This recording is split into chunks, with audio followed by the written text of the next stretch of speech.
Good morning, good night, good afternoon, everyone. Welcome back to the channel. I have no explanation for myself for this one. I have never been a fangirl in my life until now. And I don't really know why or how it happened, but it happened. So today we are commonplacing about The Cruel Prince, or the Folk of the Air series by Holly Black.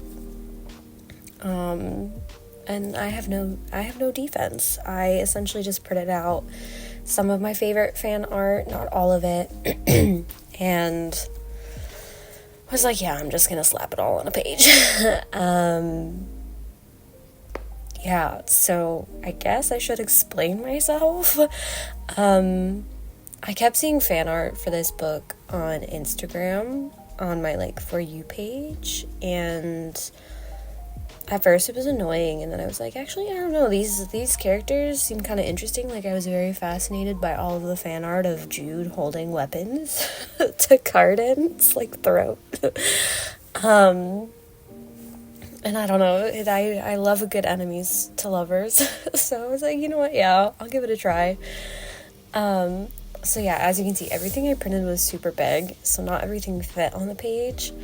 And all of the artists, whether they were included in the final page or not, I'll link their art down below, and along with some of my other favorite fan art, because this is talent. Some people are so talented when it comes to drawing. It is so baffling to me. But anyway, so I love a good enemies to lovers, and it was very clearly enemies to lovers. And then the guy has pointed ears, so it's a fairy, and I was like, you know what? I'm down.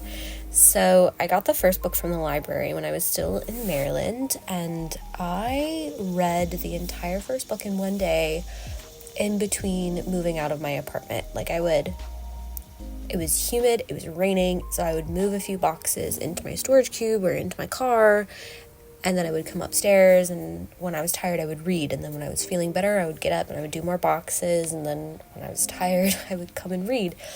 And then eventually there was nothing in my apartment floor, and I was just sitting in an empty apartment reading The Cruel Prince, and there was nothing to do but read it. And I remember actually thinking it was a little slow and not really enjoying it at first, but then it picked up, and yeah, essentially I finished it in one day. I had to know what was going to happen.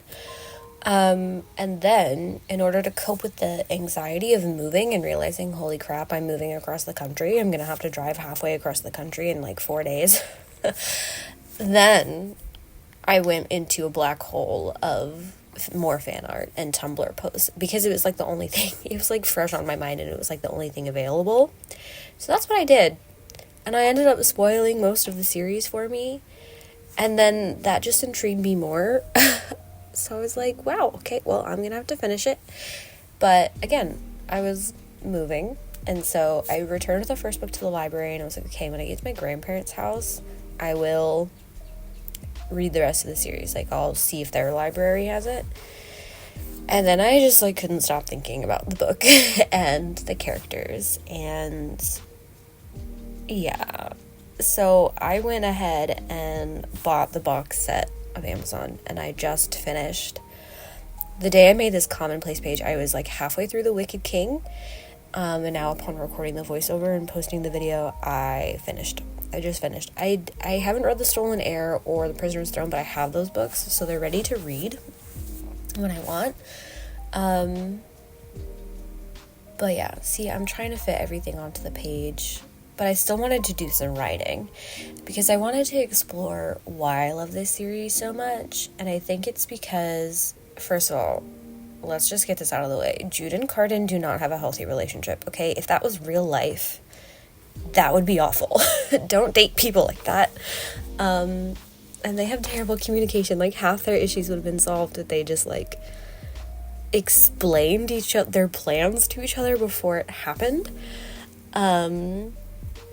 But anyway, I digress. So let's just get that disclaimer out of the way. But books, I feel allow us to explore different things and different sides of ourselves that, it's safer to explore them in fiction than it is not, like, you know, whatever. So I think that their relationship is interesting because Jude is just angry. Like, I relate to her because she's just so angry, and she just eventually gives up, and she's like a little self-destructive, and a lot of the times I feel that way. So I related to Jude and her anger a lot, except for I don't have weapons.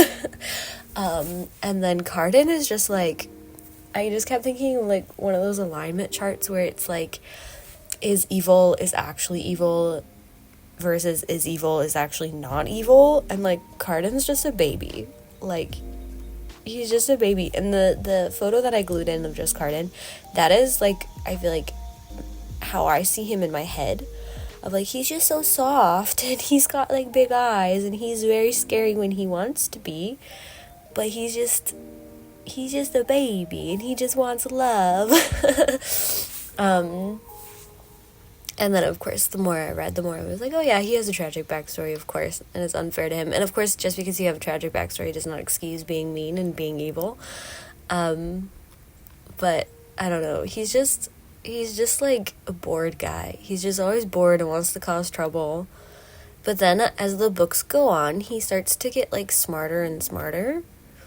And then also, it's just so funny to me because, like, Cardan is so obviously in love with her, even, like, in the first book. Like, he's, like, I try and think about it, and everyone's like, Cardan's mean and he bullies Jude. And I'm like, I think he does one thing to bother and to actively cause Jude harm. And then all the other times, it was his friend's idea, and he shows up to supervise, to make sure, like, okay, to be fair, he doesn't stop a lot of the stuff that happens, but he, like, supervises and makes sure that she doesn't, like, actually get hurt. Although with the fairy fruit, he did actively stop that. He did cure that. But so it's just like, he just loves her so obviously. And the whole time, like, all the way up until, like, the third book, Jude is like, nah, this man hates me.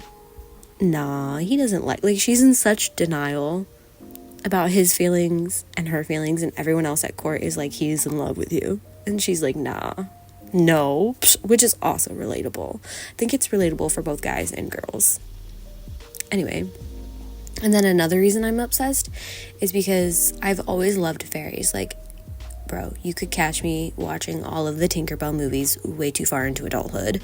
And I love to research and read about fairy lore, British fairy lore, Scottish, all of that. I think it's called the British Isles. I don't know. But I love reading about fairy and fairy legend and fairy witchcraft and all that. And people, like, so wholeheartedly believed in the Fae. Like, they actually believed in the Fae, and stuff like that. And so that's always fascinated me. And I have not read ACOTAR, so I could be making an assumption. But I really liked that Holly Black wrote fairy how I imagine fairy actually being. Just absolute chaos. And you're either gorgeous or you're freaking ugly, and everyone's deceitful, and everyone's running a game, and it's not safe, and everyone's playing like that. That is how I actually imagine fairy to be. Like, if the Fae was, which I do, I think I'm just gonna come out and say it, I believe in fairies. I believe that the Fae do exist somewhere in, like, another or parallel realm. I'm not afraid to, well, I'm a little afraid to admit that, but I think Holly Black writes the Fae in this book exactly how I imagine Fae to be. Exactly. And there's little tidbits and little details that she throws in every now and then that I'm like, that is a good detail. Or like, wow. Like, you can tell that she's researched, like, you can tell that this is, like, what she's passionate about, and, like, this is her life, and that she's researched everything, and that she knows what she's talking about. Then I also find it interesting that she says that Jude can give her true name because true names don't have power over mortals the way they do the Fae, which I found interesting because the first, like, if you look up fairy etiquette or whatever, the first thing people say is do not give the Fae your real name because names have power over people. But Holly is like, not over mortals, which I think is very interesting. I'm not about to try it. I'm not about to try and summon some fairy in real life and be like, hey, if I give you my real name, will you, mess me up? So it's probably safer. Probably safer for everyone if you just, don't. But anyway, I think that's why I really liked this book. It satisfied like my childhood yearning and love for fairies, and then it was very clearly written in a well-researched way of like not Tinkerbell fairy, of like, fairy are dark, and they were meant to be scary, and they were meant to be used as words of caution and tales of caution for children. Which also, fun fact, in college we discovered, or we had a class, and one of our professors started with, he was like, what is the purpose of fairy tales? And we were all like, lessons and morals and all that, and he was like, no, what is the original purpose of fairy tales? And the original purpose of fairy tales was to literally tell children, don't go outside. Don't go outside, the world is scary and dangerous. That's why all the fairy tales, the Grimm's fairy tales, the original fairy tales, that is why they're all dark and terrible and awful, because back then the world was, a little bit more dangerous. Like, you could get lost in the woods so easily, or a small cut on your finger could get infected and you would die. So the purpose of fairy tales was to scare children into staying home. Like, that was actually the point of them. And I just feel like The Cruel Prince in this series is a good balance between displaying the fae as that, of like, they're supposed to be scary, they're supposed to be a warning, you're supposed to be afraid of them. And then of course Jude learns to not be afraid of them, or at least pretend that she's not. But yeah, so essentially the spread is done. I'm just writing down my thoughts now. And I'm sort of out of things to talk about. I think I have like 5 more minutes to talk. So yeah, I will say, I understand now why all of the things to do with cardan, or when you see those reels on Instagram and they're like really fast flicks of photos and they're like for characters and stuff, I understand now why there's always a snake with cardan. Didn't before, now I do. That's like the one thing that isn't spoiled on the internet. The most things that are spoiled on the internet are like little quips between Jude and cardan. Oh, I remember what else I was going to say. So the Cruel Prince, the copy that I have on screen, I have little, flags and bookmarks in, but I've decided that I'm just going to destroy this book. That probably scared some people. That's not at all what I meant. I've decided that, if I find fan art that depicts one of the scenes in the book in a way that I really like, I will either buy a print, or if they don't sell prints, I will print it out, and I'm gonna slide them kind of like page over. I know they sell page overlays, so I might do that too, but like, I'm just gonna go ham. I'm gonna print out little Tumblr posts and little memes and buy people's prints and kind of put them in the book with it, and kind of just make it like this collection of like all my favorite things about the book. Right now I only have like three.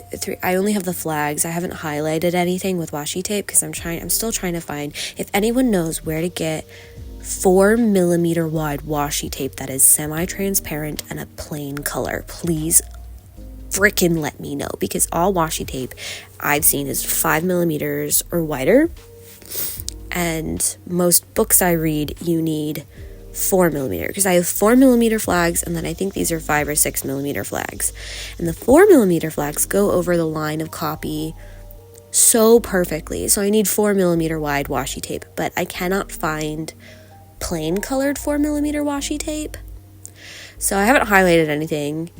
And washi tape does come up, so I guess I could use my thicker washi tape and highlight this book or whatever, but I'm just gonna make it a highlighted mess. I'm just gonna, like, this, the reason I bought the series instead of just, enjoying the library copy is because I can tell that this is gonna be a comfort reread. I can tell that I'm gonna go back and reread this, and that these are gonna be comfort characters for me. Again, don't know why. I sort of know why. I made a joke to my friends and I was like, I wonder what a psychologist would say about my favorite book relationships being like June and Cardans. And I know where it comes from. We don't need to share that on the internet. But I have not been like this obsessed with characters since the Shatter Me series, which I did recently reread a couple months ago. But like this is a new obsession, and this is just one of those books where like I don't know if it's because it came to me at the right time, like it came to me when I was emotionally vulnerable or whatever, but it came to me at the right time, and it has been a great fun and a great comfort and a great entertainment in this time of change for me, that I think it's just one of those where the book comes to you at the right time, and maybe there's nothing more, but also like, so I reread The Cruel Prince when I got here, obviously, so I could flag my copy of the book and, you know, highlight and stuff like that. And there's just, like, the writing is actually so well done. Like, there were so many little hints and little lines and little clues. And, like, the writing is just, because I remember when I read it the first time, I was like, this writing is so simple. Like, the sentences are so simple, it almost feels like I'm reading something meant for middle schoolers to read. But then I got used to it and it was fine. But then going back on the reread, I was like, oh my gosh, like, it's so obvious, or like, it's so plain as day. And I love when writers do that. I love when they figure out how to spoil their own books in such a subtle way that readers do not notice. Or if readers do notice, they feel very freaking smart. So I did not catch it this time. And then I remember I was on my reread, I realized I was like, holy crap, Oak has a very similar appearance to someone else in the book. How did I not notice that the first time? Anyway, so yeah, it came to me at the right time. Let me know what you guys are reading. Let me know if you've read The Folk of the Air. If you've read The Folk of the Air, I want to hear if you love June and Cardan. If you don't love June and Cardan, I already know all the arguments, so I guess you can share them. But I already know what you're going to say. And I think you're valid for thinking that. And I think everyone's book tastes are different. And And just because, you know, we need to make sure that when people read relationships like June and Cardan's, everyone understands that this is a book relationship and that you don't want something like that in real life. But anyway, let me know if you're reading. Let me know what you're reading. Let me know what series I should read next. I keep also seeing fan art for Once Upon a Broken Heart, and it is intriguing me. So yeah, that one's on my curiosity list, but I think I have a few standalones. I like to go kind of back and forth between reading series and then standalones, because I think you can get a little burnout on series. Like, the Dark of the West trilogy was a very high fantasy, people in the reviews were saying The Cruel Prince was political. Dark of the West by Joanna Hathaway, that trilogy is so political. Like, I could not even keep my head straight, and by the end of it, I was just exhausted. I was like, I really loved the first book, but by the end of the third book, I was like, I'm so tired of depictions of war and everyone switching sides and not knowing who believes what. So I think you can get a little burnout on series, and because, like, essentially a series is reading a really, really long book that's just been divided, so it's not as heavy to carry in my eyes. So you gotta balance it with some standalones, and I'm still reading Braiding Sweetgrass. I'm taking that very slowly, and I think that's a good idea, to take that slowly. But anyway, this was my fangirl bookish contribution to society. I don't make any promises to not be this big of a fangirl in the future, but I've never been a fangirl, so I feel like I needed to let myself indulge in being a little bit of a fangirl and make an entire spread. And that's what commonplacing is about. It's about just letting your little silly impulses and your silly little interests some creative freedom and some outlet instead of feeling silly for it. So I'm trying really hard not to feel silly for being a fangirl. But with that, I hope you guys have an absolutely lovely day, because you 100% deserve it. And I will see you guys all here next time.